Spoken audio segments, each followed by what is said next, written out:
اسلام کے بنیادی ارکان اور زبان کی حفاظت۔ اسلام کے بنیادی ارکان میں سے پہلا رکن توحید ہے۔ تو اب توحید اور زبان کی حفاظت کے بارے میں شریعت کیا کہتے ہیں؟ تو آج ہی سے ان باتوں پر عمل کرنا شروع کرو اور ہمیشہ خوش رہو۔ تو ویڈیو شروع کرنے سے پہلے آپ حضرات سے التماس ہے کہ ہمارے چینل کو اپنے ساتھ سبسکرائب کر لے اور بیل آئیکن والے بٹن کو دبائے تاکہ ہر نئی آنے والی ویڈیو آپ حضرات کو جلد از جلد مل سکے۔ توحید اور زبان کی حفاظت۔ جو انسان کلمہ توحید کا اقرار کر کے دائرہ اسلام میں داخل ہوتا ہے اسے مسلم کہا جاتا ہے، مسلمان کہا جاتا ہے، مومن کہا جاتا ہے۔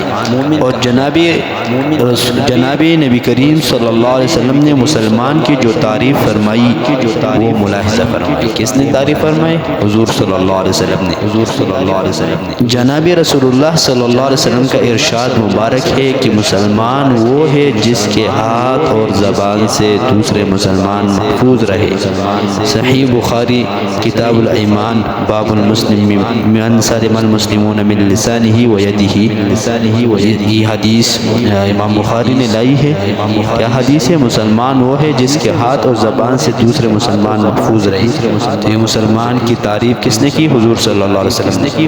تو اب ہمیں چاہیے کہ ہم غور فکر کریں کہ آج ہماری زبان اور ہاتھ سے دوسرے مسلمان محفوظ ہے یا نہیں؟ ہم کتنے مسلمان بھائیوں کو دن میں ہاتھ اور زبان سے تکلیف دیتے ہیں؟ جناب رسول اللہ صلی اللہ علیہ وسلم کا ارشاد مبارک ہے کہ ایمان والا نہ تانا دیتا ہے، نمبر 2 نہ لعنت کرتا ہے، نمبر 3 نہ بد کلامی کرتا ہے، نمبر 4 نہ ہی بے حیا ہوتا ہے۔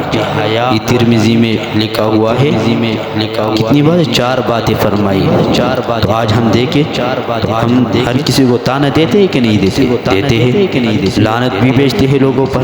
تو یہی لعنت جو ہے وہ مستحق نہیں ہو وہ آدمی جس پر ہم لعنت بھیجتے ہیں تو یہی لعنت ہم پر واپس لوٹتی ہے۔ اسی وجہ سے آج کل ہم جو ہے ذلیل اور پستی کی طرف جا رہے ہیں۔ ہم خود اپنے اوپر لعنت کرتے ہیں اور بد کلامی نہیں کرتا۔ حضور صلی اللہ علیہ وسلم نے فرمایا آج کل ہم دیکھیں مسلمان کتنا بد کلامی کرتا ہے اور بے حیا تو مسلمان ہوا ہے، کافر بھی آج کل اس سے شرماتے ہیں۔